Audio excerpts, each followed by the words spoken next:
Shalom, shalom.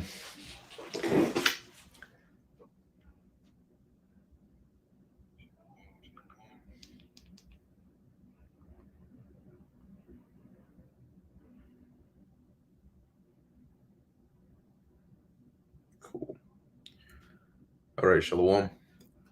First and foremost, I want to give all praises, honor, and glory to Yahweh, Bahasham, Yahweh Shai, Bahasham, Rakha Kodash.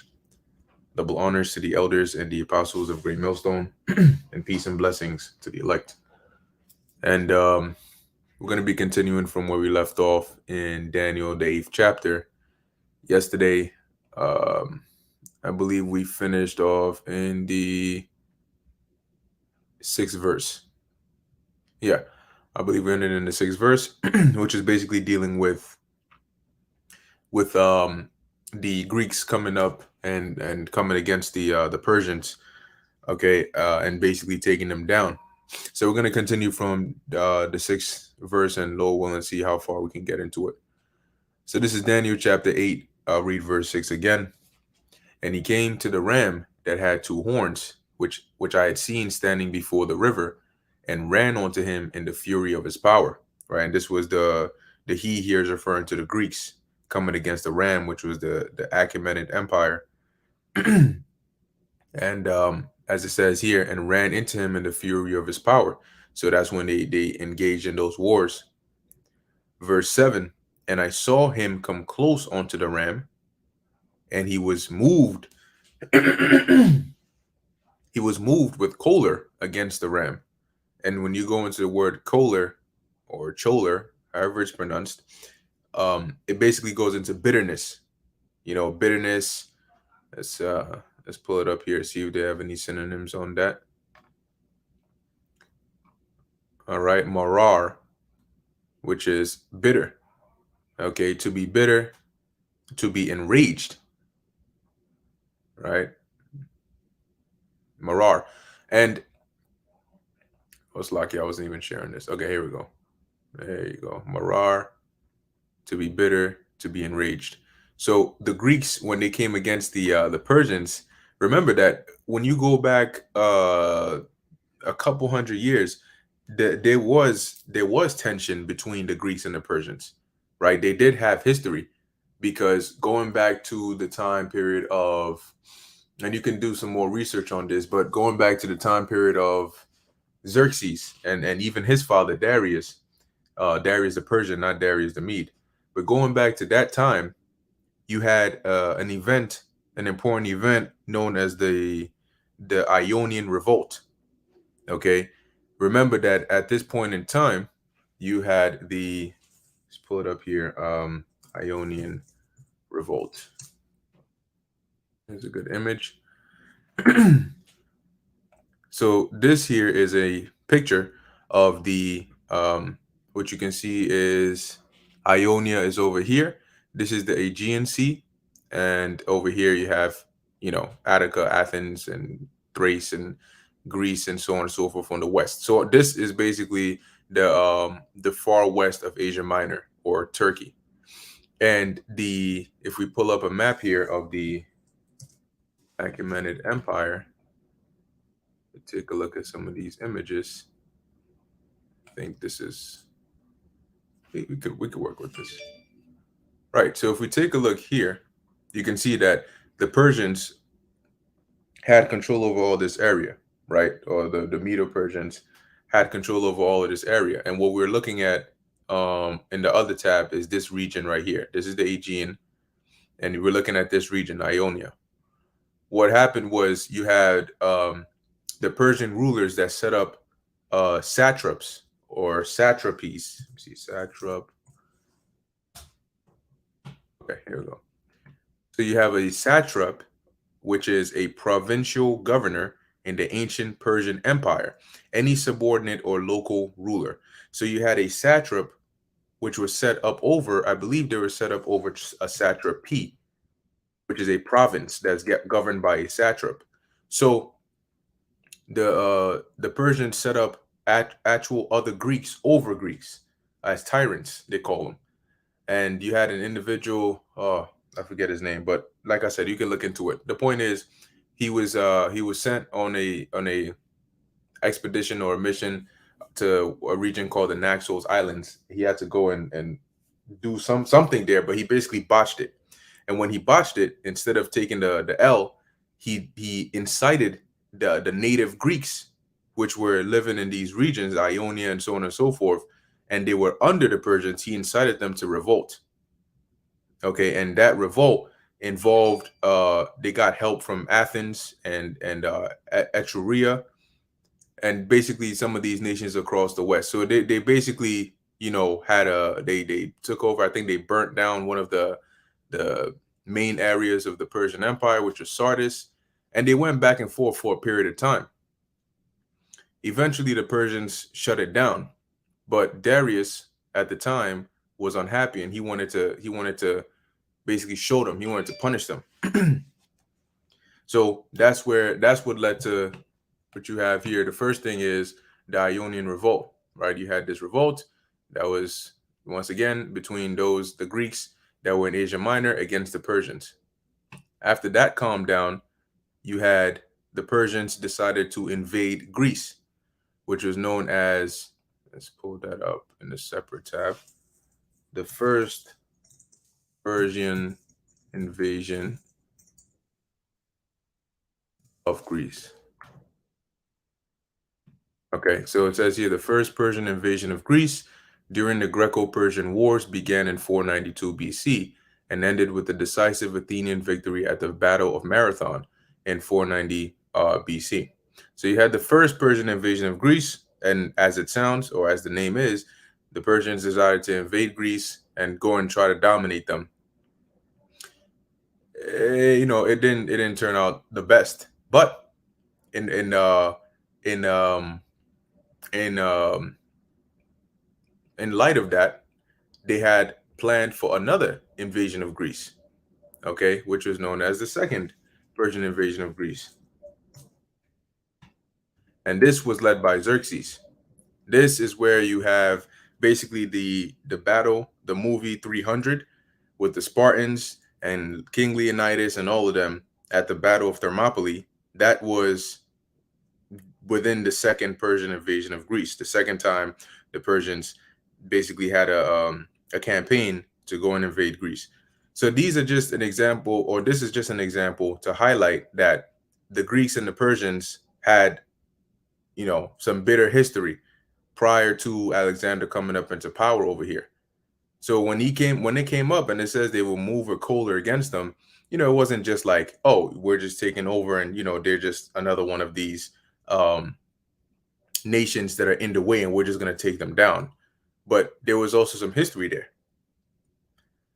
So it says here, continuing back in Daniel 8 and 7, and I saw him come close onto the ram, and he was moved with Kohler against the ram, and smote the ram and break his two horns, meaning he once they fought against the Medo-Persians, they defeated them, okay, and subjected them. And there was no power in the ram to stand before him, so they lost. But he cast him down to the ground and stamped upon him, and there was none that could deliver the ram out of his hand. So at this point, you had the Greeks that took over, and they became the new power. They took down the Persian Empire, and they became the new rulers, okay, the new power in town. Verse 8, therefore the he-goat waxed very great. So then the Grecian Empire continued to expand, right? As I pulled this up yesterday. Whoa, way too zoomed in. Grecian.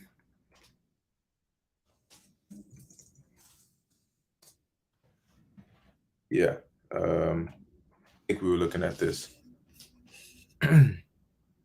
So as they came into mainland Persia, they took it down. They continued to expand.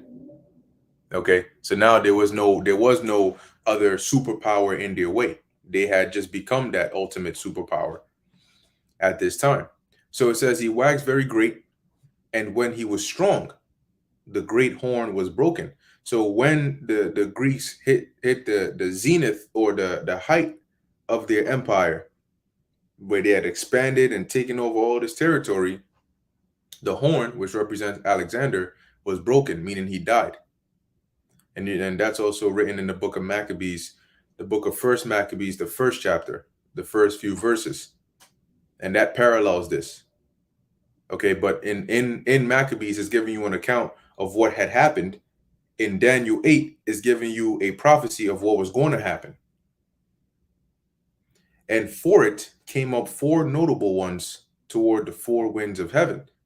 So these four notable ones, when you still, as it says, for it, right? So in the stead of Alexander, because he was dead at this point. Now, when Alexander died, his kingdom was partitioned twice. Okay, the first time I believe was the partition of Babylon. Let's see, the partition of Babylon. Right, so it says the partition of Babylon was the first of the conferences and ensuing agreements that divided the territories of Alexander the Great. It was held at Babylon in June 323 BC. Alexander's death at the age of 32 had left an empire that stretched from Greece all the way to India. So you had the partition of Babylon, where basically they divided up Alexander's kingdom, and it wasn't amongst just four generals at this point. Okay, it was amongst more than that. I don't know if it mentions that somewhere in here, but let's see. Yeah, I'm not going to read through all of this, but it was divided amongst a lot more than just four. And then later on, I think 3 or 2 years later, you had the partition of Triparadissus, which basically solidified this division even further. But after that, we all know that things didn't, continue as such, because then you had the different generals and rulers of these different regions that were divided amongst them, vying for power. Okay, one taking down another, one going here, one, this guy wants to take over, this guy wants to take over. Because if you look at somebody like Seleucus didn't start off at the top. Seleucus was, I believe at one point, he was actually a general or somebody that was under Ptolemy.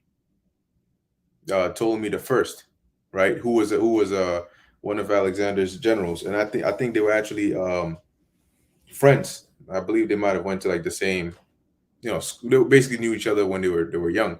But the point is, they were fighting each other for power, and that's what led to what you have here, known as the Wars of the Diadochi, which the Diadochi or Diadochi, however you want to say it, are basically the successors of Alexander. So when you go back to Daniel 8, and it says here, Daniel 8:8, that after the horn was broken, for it came up four notable ones toward the four winds of heaven. And the reason is because at the end of these wars, all right, going back to the Wars of the Diadochi, which I can pull up there you go. This is a nice map. So you can see after the end of these wars, you had four main individuals that were left standing with the largest portions of the Greek Empire divided amongst themselves. And you had Ptolemy, which had the south, Seleucus, which had this yellow area, so he had a very large portion, and I believe Lysimachus had this orange area, and Cassander had this green area, or it could be flipped. But either way, these were the four divisions. So these are the four notable ones, and as you can see, Ptolemy had south, Seleucus had the east, and I guess you could say northwest or or west, or was Lysimachus and Cassander. So going back to Daniel chapter 8, verse, and like I said, you can read about, if you're wondering what happened to Antigonus, because when you look up the generals of Alexander, his name comes up. You can read about the Wars of the Diadochi. You get details about why he's not amongst the notable four, what happened to him. So verse 9 says, and out of one of them came forth a little horn. So far up until verse 8, what we've seen is the Greeks come up, they're conquering at a very fast rate. They come against the Persians, which were the superpower at the time. They take them down, subject them, and they become the main power in town. After this, they continue to conquer. They grow into this super huge empire. But then Alexander dies. Okay, so Alexander ends up dying. His kingdom gets divided amongst his generals. Eventually, that leads to war and strife amongst each other, and then ultimately, you're left with four main generals that have his kingdom divided amongst themselves, whose names I just mentioned. Now, from verse 9 on down, it talks about the little horn. The little horn here, now it starts to focus more on the line of one of those four generals, and more specifically, that one being Seleucus.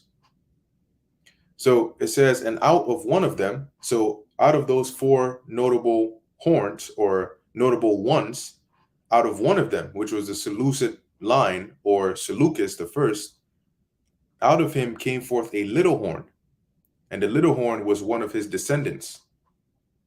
Okay, so Seleucus, then his son, then his son, then his son, and his son, right?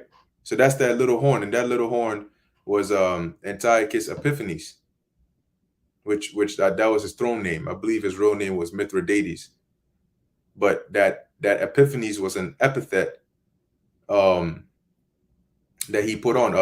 Was it Theos Epiphanes, which is God manifest, because he was a proud individual. So it says, and out of one of them came forth a little horn, out of the line of Seleucus came forth Antiochus Epiphanes, which waxed exceeding great toward the south and toward the east and toward the pleasant land.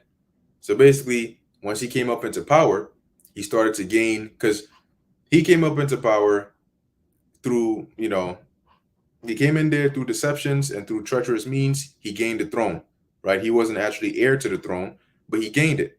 And Daniel 11 goes into more details on that. But he came up into power. He started amassing a large army, which involved a lot of Syrians, okay, as well as Edomites and mercenaries of other nations that were around. But he amassed this large army and started conquering. So as it says, toward the south and toward the east and toward the pleasant land. And the pleasant land was Israel, this region right here. So Antiochus had a capital called Antioch, which you read about. It's mentioned in the New Testament. A lot of these names that you hear about, Ptolemaeus, right? Antioch and all of that, Herodias. Some of these regions here are named after people. Okay, so it's not just by coincidence. Laodicea, that's named after an individual, which you should know who that is. But anyway, so you had the capital or Antioch up here, and you had this region where Israel was in, right, called Syria, and we were basically trapped between wars, six major wars, or the six Syrian wars that took place between the Ptolemies or the Ptolemaic dynasty and the Seleucid dynasty. So the two powers, one up here, maybe I'll pull up this one. This one's better. So the yellow part and the blue part, they kept going back and forth, them and their descendants, and we were caught in the middle of it. So as Antiochus came into power, he started going to the east, going south, and so on and so forth, even to the pleasant land, which is the land of Israel. Continuing Daniel chapter 8, verse 10, it says, and it waxed great, right, dealing with Antiochus, even to the host of heaven. And the host of heaven are the Israelites. And it cast down some of the host and of the stars to the ground and stamped upon them. And this is what is written of in the book of, let's go there real quick, First Maccabees. And we can actually, first chapter, if you jump down to about 41 is good. We'll jump to this part. But when you read the book of First Maccabees, it is a nice detailed example or a detailed account of what happened when Antiochus came up into power. Okay, and how he basically fulfilled this prophecy that was written of him in Daniel the 8th chapter that we're reading about. Keep in mind, Daniel 8 hasn't happened yet. At the time that and when I say that, what I mean is at the time that Daniel received this vision that we are reading of, the words in Daniel 8, that had not happened at Daniel's time. Daniel received this during the Babylonian Empire. The Greeks weren't even in power at that time. The Persians hadn't even taken over the Babylonians at that time. Okay, so the things that Daniel saw in Daniel the 8th chapter did not come to pass until Alexander came up into power, and then as the parts we're reading of now, when Antiochus Epiphanes came up into power. And that history is written in the book of First Maccabees. And I keep reiterating it because it's important. First Maccabees is a historical account of what happened. Daniel 8 is a prophetic account that was fulfilled, and the account of that fulfillment is in the book of Maccabees. So going back to Daniel chapter 8, verse 10, it says, "And it waxed great, even to the host of heaven, and it cast down some of the host and of the stars to the ground, and stamped upon them." So this is when Antiochus came against us, right? The pleasant land, the Israelites, which was mainly the southern kingdom, Judah, Benjamin, and Levi. And as it says here, and cast them to the ground and stamped upon them. So he basically came in there with his armies, killed a lot of Israelites, and then put us under subjection. The same way when we read up above, it says that the he-goat basically stamped upon the ram, and there was nobody that could deliver the ram out of his hand. Verse 11, "Yea, he magnified himself even to the prince of the host." So remember, I was mentioning that this guy was a very proud individual. And that's why he came up, or he went by that epithet of Theos Epiphanes, which is God manifest. So he was proud. He was so proud that he thought himself to be on the level of a god. He deified himself. Okay, and as it says, even to the prince of the host, which ultimately is Yahweh Ba'Shem Yahweh Shai. So it says, and by him, by who? Antiochus, the daily sacrifice was taken away. Now, when you read in the law, remember that there was an ordinance that you had the morning oblation and the evening oblation, where we were to basically sacrifice before the Lord continually. And this was a part of the law that we kept. Now, when he came up into power, as we're about to read the account of it, he did away with all that. He prohibited us from keeping our customs and following our laws and being Israelites. It says, and the place of his sanctuary, and the place of his sanctuary was cast down. So this is basically what Antiochus did when he came up into power. Let me read the next verse and then we'll continue. And an host was given him against the daily sacrifice by reason of transgression. So that's basically the armies that he came with, that he used to destroy and to rob, because that's what they did. A lot of these nations, when they took us over and they got access to the temple, guess what they did? They robbed it, because the temple was a very rich place. Remember, when you read about the description of the vessels, it was golden vessels, a golden candlesticks, the altar, like all of these things.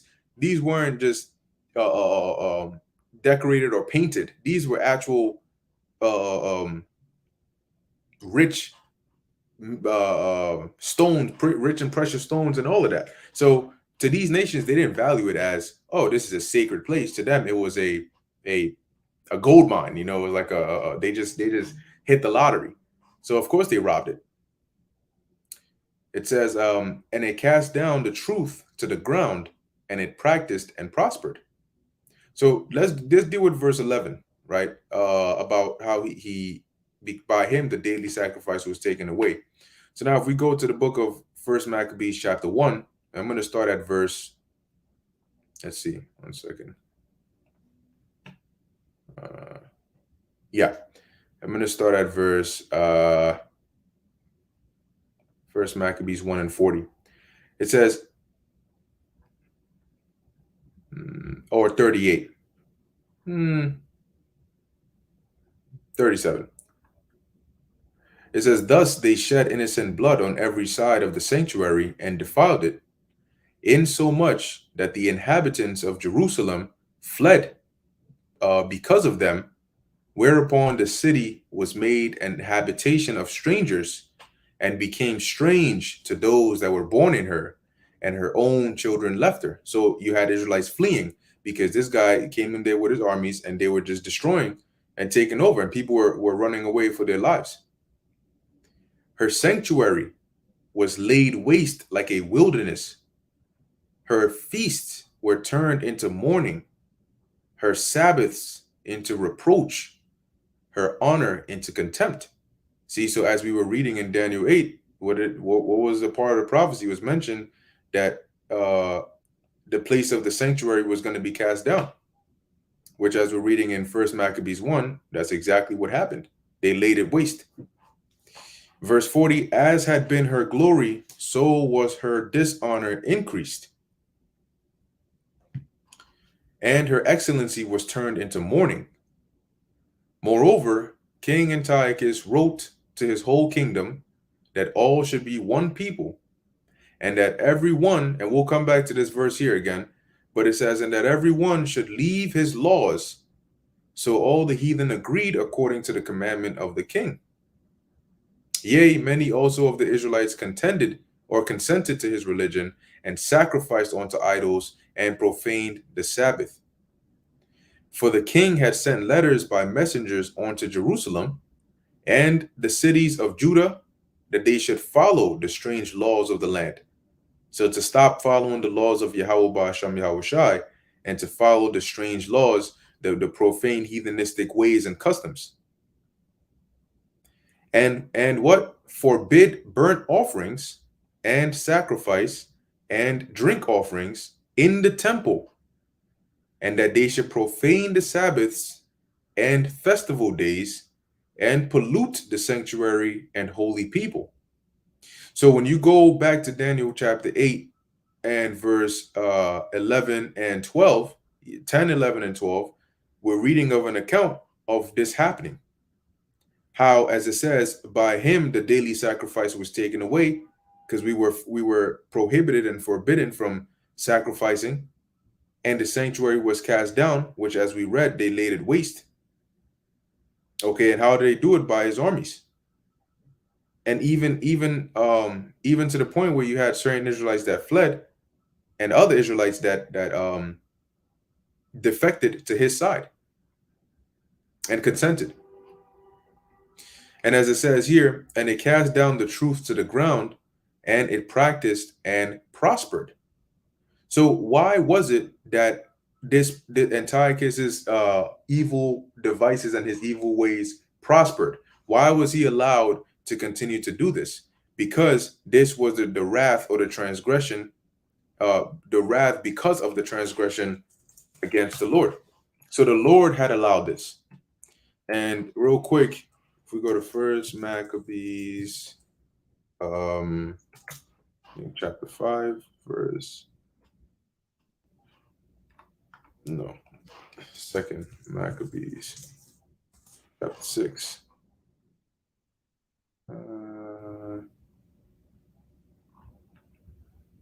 Chapter 5. Yeah. So this is the book of Second Maccabees, chapter 5, verse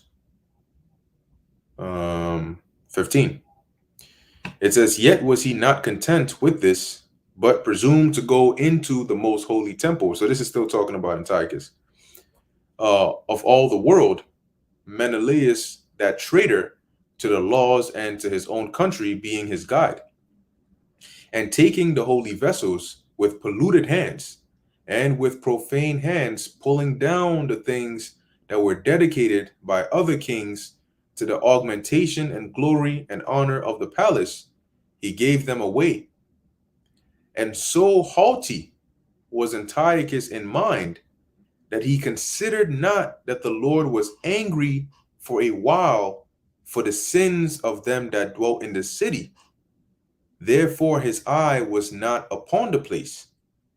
And this is the key part right here. So this is why what Antiochus did, he was allowed, as it says here, and it cast down the truth to the ground, and it practiced and prospered. So the reason he was successful in doing this, and he was prosperous in doing this, was because the Lord was, as it says, the Lord was angry for a while because of the sins of Israel.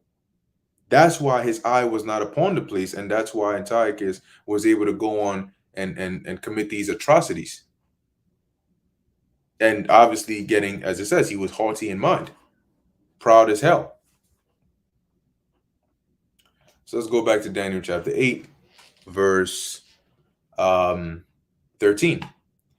Then I heard one saint speaking. So now back to Daniel, and he's saying, and these saints that he heard speaking are angels.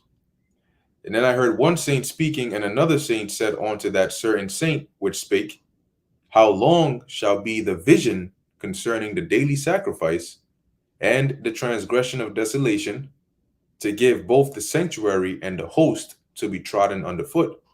So basically, how long is this going to continue for? How long is that time period going to be for when all these things take place, where the sanctuary and the host, right, the Israelites and the temple are trodden underfoot?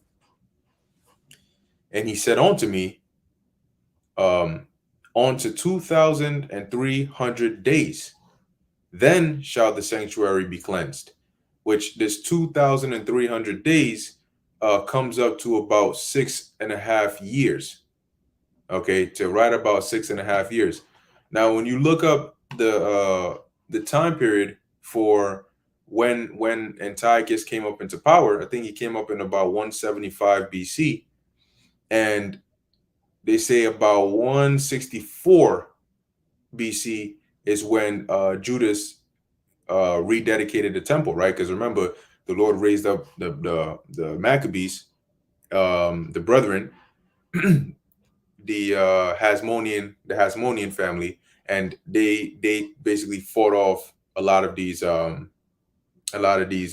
Greeks, and basically gained that independence. So they afterwards they rededicated the temple, right? That's in First Maccabees, the 4th chapter. They rededicated the temple, they cleansed it, and all that good stuff, right? Now, when you do the math, when you look it up, and you look up like when did Antiochus come against Israel, they'll give you somewhere around 168, 167 BC. And you may say, well, from the time Judas dedicated the temple in 164 to this time that they're given in 168 or 167, that's not 6 years. But keep in mind that a lot of these dates that they give you anyway are, sometimes you'll see C or circa, which means this is a very, very, very, very, very close estimate of when this more than likely would have taken place. So all in all, we go with what the scriptures say, all right, which says that this would take place for about 6.5 years, all right, which lines up roughly with the timeline of Antiochus coming up into power and then coming up against us. Because remember, when he came up into power, he came and took us down, and then he pillaged the village, so to speak.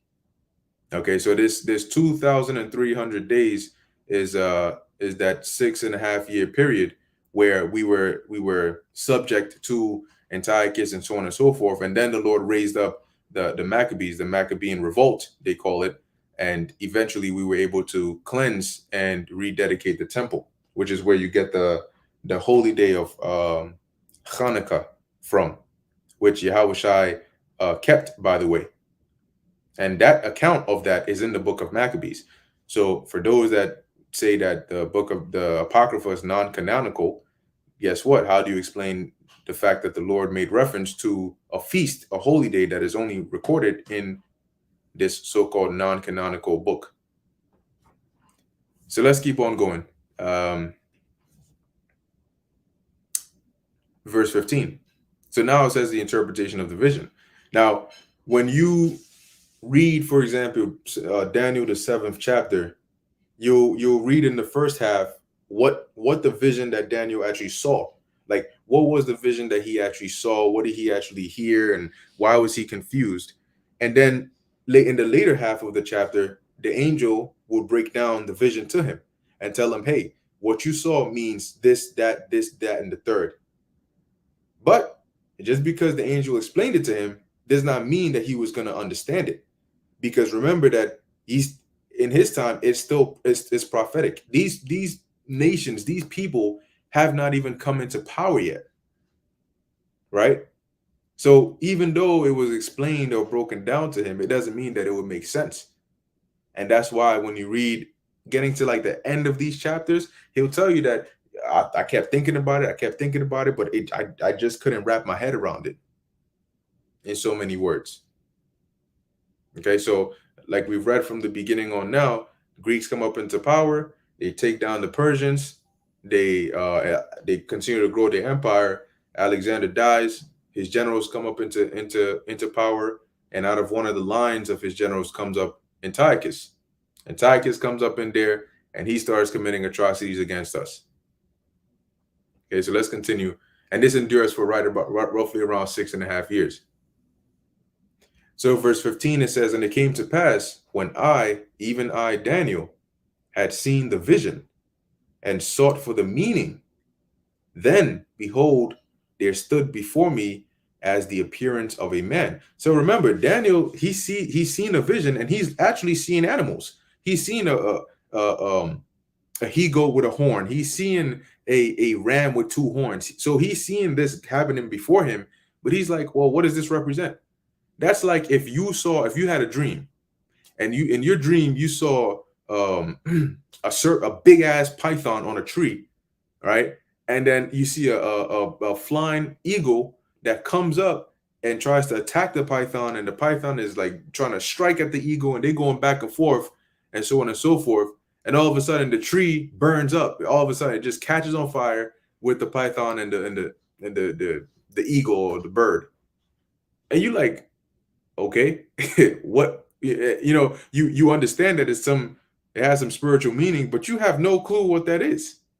You're confused as hell. You're saying the dream was intense, but what does a python fighting an eagle on the top of a tree, and the whole tree just catches on fire? Like, what? Huh? What?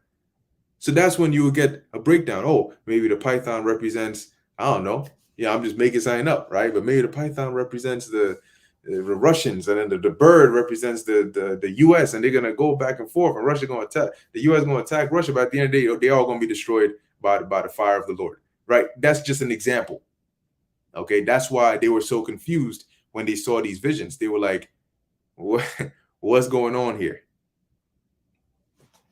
So continuing here, verse 16, it says, and I heard a man's voice between the banks of Ulai, which called and said, Gabriel, make this man to understand the vision. So he came near where I stood. So Daniel basically sees the vision. He's confused. He's looking for answers. And another angel tells Angel Gabriel, go give him that understanding. Verse 17. So he came near where I stood. And when he came, I was afraid and fell upon my face. Now, why was Daniel afraid when he saw the angel Gabriel? Because the angels they're not naked little babies and like Cupid that they show you over here as these disrespectful depictions that they draw. The angels are very intimidating, to put it, in layman's terms. It says, and he said unto me, understand, O son of man, for at the time of the end shall be the vision. Now, when it says at the time of the end, it's not talking about the last days, as in the end of the world where we're at. This time of the end was talking about getting to the end of the Greek Empire, around the time period that I just mentioned, where the Hasmoneans came up into power and so on and so forth. That little in between period before the Romans came up, that is the time of the end that is talking about here. And obviously so, right? Because that's when this vision that we are reading of was fulfilled. That's when it actually took place. So it's not like we're waiting for this to happen. This has already happened. We're not going to see this happening in our day and age. Verse 18. Now, as he was speaking with me, I was in a deep sleep on my face toward the ground, but he touched me and set me upright. And he said, Behold, I will make thee know what shall be in the last end of the indignation, for at the time appointed, the end shall be. And like I just explained, that time appointed was the time when all these things we just read about came to pass, right? Antiochus coming up into power, the Greeks coming up and doing their thing, and so on and so forth. And that was really the ending, the beginning of that, of the Greeks coming up into power, was the ending of the Persian Empire. So it says here, the ram. So now the angel Gabriel is explaining what this vision that Daniel saw means. It says, the ram which thou sawest having two horns are the kings of Media and Persia, right? The Medo-Persian Empire. The goat, or the rough goat, is the king of Grecia, and the great horn that is between his eyes is the first king. Now, this rough goat, the goat itself represents the Grecians, the Grecian Empire. The horn represents the first king, which is Alexander. Now it says king, right? It says the rough goat is the king of Grecia, but keep in mind that in the book of Daniel, oftentimes the word king and kingdom, are plugged in there one for another, right? And I'll give you an example of what I'm talking about. If we go to, I think it's in the book of Daniel, the 7th chapter. Right. So Daniel chapter 7, verse, where are we at? Let's come down a bit. Maybe around the 17th. There you go. So Daniel chapter 7, verse 17. Once again, the angel is explaining to Daniel what the vision that he saw in the 7th chapter means. Now we know when you read up above that Daniel saw the different beasts, right? Which were the different world empires that came up into power. The Assyrio-Babylonian Empire, followed by the Medo-Persian Empire, followed by the Greeks, followed by the Romans. Those were the four beasts that he saw. The lion that had eagle's wings, then the wings got plucked up, and the lion was made to stand up, and then the bear with 3 ribs in his mouth, the leopard with four heads and 4 wings, and then the beast that he with iron teeth, right? Those were 4 kingdoms, as I just listed. But notice that when the angel is explaining it to Daniel, right, he says it here, verse 16, in Daniel 7 and 16, I came near unto one of them that stood by and asked him the truth of all this. So he told me and made me know the interpretation of the things. These great beasts, which are 4 kings, which shall arise out of the earth. So you may think, oh, it says 4 kings, so it's referring to one person, like an actual king, one person. But when it says 4 kings, it's talking about 4 kingdoms. The beasts represent 4 kingdoms. Okay, the bear with 3 ribs in his mouth represented the actual Medo-Persian Empire, not just one man. Okay, so actually now I'm curious. I want to look into the word kings over here, because the book of Daniel, I think, like when you look into it, you'll see there's like the Aramaic in there.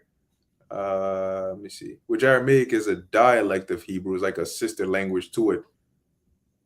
Let's look up the word. All right, kings. See what they got. So it's Malak, corresponding to Malak. It says king.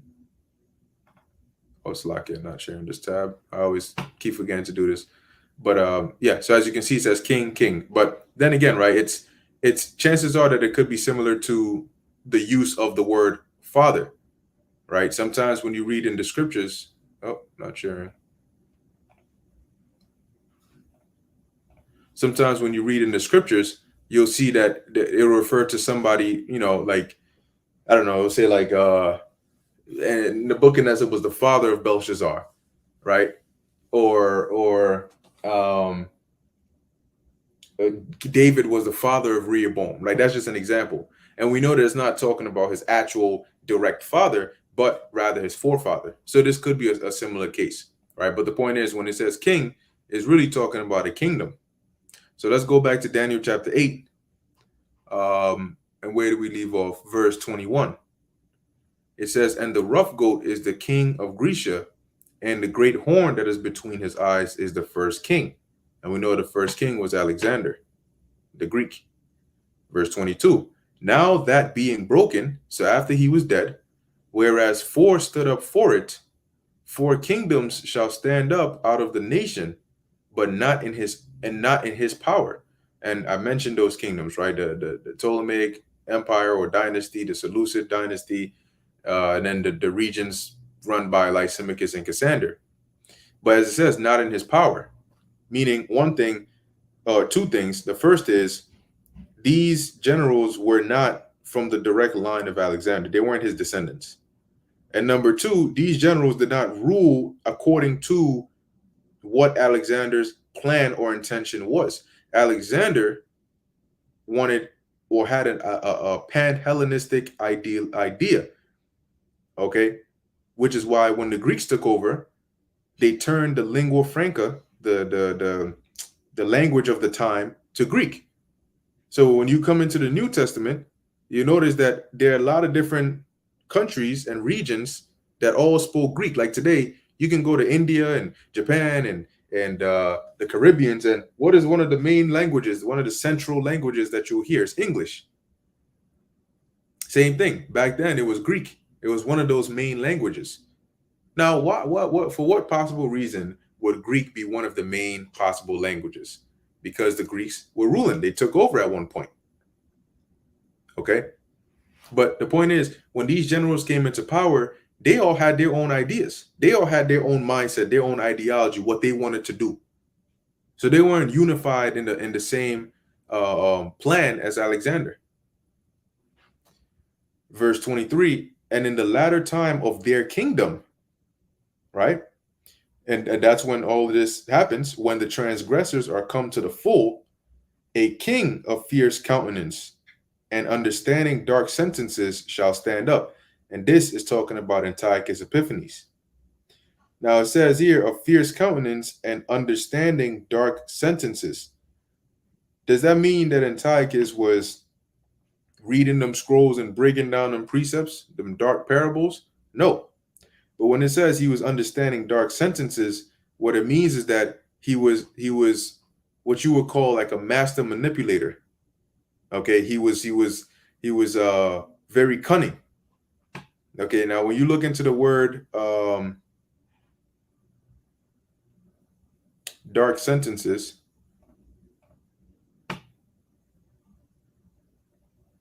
it looks like chayada,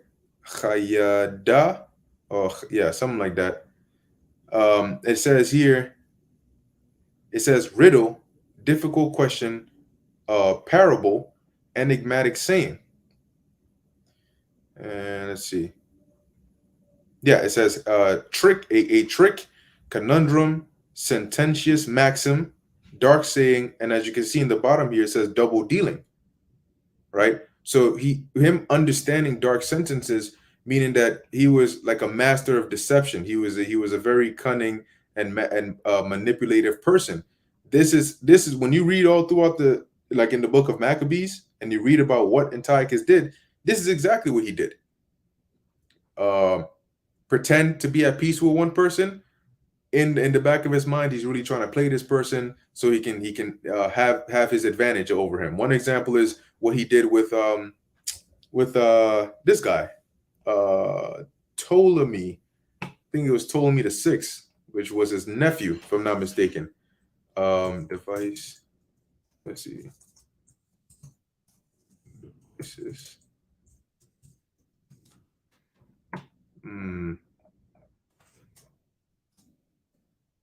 Let's see if I can find this precept real. There you go. No, not this. So one table. Yeah, there you go. So this is Daniel 11 and 27. And it says, and both these kings' hearts shall be to do mischief, and they shall speak lies at one table, but it shall not prosper, for yet the end shall be at the time appointed. Now, when you read through Daniel 11, I'm not going to go through it because it's maybe then in another lesson. But these two kings here is talking about Antiochus Epiphanes and Ptolemy. I think this was Ptolemy the sixth. So what it says is both these kings' hearts shall be to do mischief, because they were really against each other, but they were pretending to be allied with each other. But both of them in their minds knew that they were pretending that way so they could get the upper hand. Because Antiochus wanted Egypt, but he was trying to use Ptolemy as a puppet ruler to get access to Egypt, because he knew that he couldn't directly attack Egypt because Egypt was backed by Rome, because the Egypt supplied grain to Rome, and Rome wanted to protect their assets. So Antiochus was trying to find a way to and Ptolemy being one of the rulers, the pharaohs or the rulers of Egypt at the time, he was trying to use that and work him. And on the other hand, Ptolemy was also playing the game as well. So it says both of these kings' hearts, meaning their minds, shall be to do mischief, and they shall speak lies at one table. So they're gonna get together and speak as though they're on the same page, but in the back of their minds, they're really trying to deceive each other. And then, as it says, but it shall not prosper, for yet the end shall be at the time appointed. So regardless of whatever it is that they came up with, it wasn't going to change what the Lord had said to happen at that time. But I brought this out to highlight once again the double dealings, or the manipulative, dark nature of Antiochus. And once again, when you read in the book of Maccabees, you'll see a lot of accounts where he makes a deal with this person, then he turns this person around, and then makes a deal with another person and stabs this guy in the back and does this. That was his nature. Okay, so as it says here, king of fierce countenance and understanding dark sentences shall stand up, which is Antiochus Epiphanes. Verse 24, and his power shall be mighty, but not by his own power. Meaning, he came up into power, he had a large army, but those were all, for the most part, mercenaries. Okay, so he came up into power, he gained power, but it wasn't rightfully his. Number one, he usurped the throne. The throne was supposed to go to his brother's son, but he ended up having his brother's son killed because he was just a little kid, and he ended up taking that throne. And then those armies that he had and the extras that he amassed, like I said, majority of them were just hired soldiers. And he shall destroy wonderfully and shall prosper, right? So he was successful in the destruction that he did, and practice, and shall destroy the mighty and holy people, which, as we've already gone over, that's what he did. You can read about that in the book of Maccabees. And through his policy, also he shall cause craft to prosper in his hand. Now this verse, Daniel 8 and 25, you'll sometimes hear brothers bring this out in reference to, or as a example of some of the policies that Esau brings today, so on and so forth. But as the apostles have stressed, you have to always qualify your precepts. Daniel 8 and 25, as we're reading it now, it makes more sense, right? Because it's connected to Daniel, the 8th chapter. This he is referring to Antiochus. Daniel 8 and 25 is referring to what Antiochus did. Okay, but just like other precepts in the scriptures, you may bring this out to highlight a certain point, to maybe draw a certain connection. But it's always important to qualify the precept. Let it be known, hey, this is actually talking about this. But the reason I'm bringing it out is to highlight this point, or to draw a connection between this point that I'm making. So it says, and through his policy, also he shall cause craft to prosper in his hand, and he shall magnify himself in his heart. He got proud. Now, the first part that says through his policy, remember when we read in the book of Maccabees, I mentioned that there was a verse that we were going to come back to, right? Which was, I think, verse 41. So when Antiochus came up into power, verse 41, it says, moreover, King Antiochus wrote to his whole kingdom that all should be one people. And then it goes on, what else was it that they should do? And this was how he caused that craft to prosper, through the different policies, mainly what we're reading of here, that he put out. And it says that, let me see, I think there's a part in here that says many consented. Oh, it's lucky I'm looking at the wrong. Yeah, look, verse 43. Yea, many also of the Israelites consented to his religion and sacrificed unto idols and profaned the Sabbath, which is completely off. And he shall magnify himself in his heart, and by peace shall destroy many. Once again, highlighting that dark nature, right? That double dealing, right? Understanding dark sentences. So it says, and by peace shall destroy many, because he would get. There's a scripture. It might be in maybe not in the first. Oh, nope, nope. Here it is. Here it is. Here it is. All right, this is First Maccabees chapter 1, verse 29. It says, and after 2 years fully expired, the king sent his chief collector of tribute unto the cities of Judah, who came unto Jerusalem with a great multitude, and what spake peaceable words unto them, but all was deceit. For when they had given him credence, he fell suddenly upon the city and smote it very sore, and destroyed much people of Israel. So there you go. There's your example of how by peace he shall destroy many. He shall also stand up against the prince of princes, which is Yahweh Ba'ashem Yahweh Shai, but he shall be broken without hand. Meaning, when he got proud, and the account of this, I'm not going to go to it for time's sake, but you can read of it in the book of Second Maccabees, the 9th chapter. Actually, I'm not going to read it, but I'm going to just pull it up just to make sure this is the right chapter. Yeah. Second Maccabees, the 9th chapter, is the account of Antiochus Epiphanes' death. And when you read that chapter, you'll see why it says that he shall be broken without hand, meaning he was going to be put to death, or he died. That's what it means by he was broken, because remember, he was a horn, right? So he was broken, he died without hand. So he didn't die by somebody's sword or in war or any of that. He died through the Lord plaguing him. Okay, and that's in Second Maccabees, the 9th chapter. The Lord plagued his ass, where his body was basically decomposing while he was alive, worms coming out of him and shit. And then that painful way is how he died. And before he died, he done tried everything in the book. He even said he'd become a Jew, he'd convert, but the Lord wasn't with that anyway. Verse 26, and the vision of the evening and the morning, which was told, is true. Wherefore shut thou up the vision, for it shall be for many days. See, so that's what the angel was telling Daniel, basically, that, I mean, what you just saw is a sure thing. It's going to happen.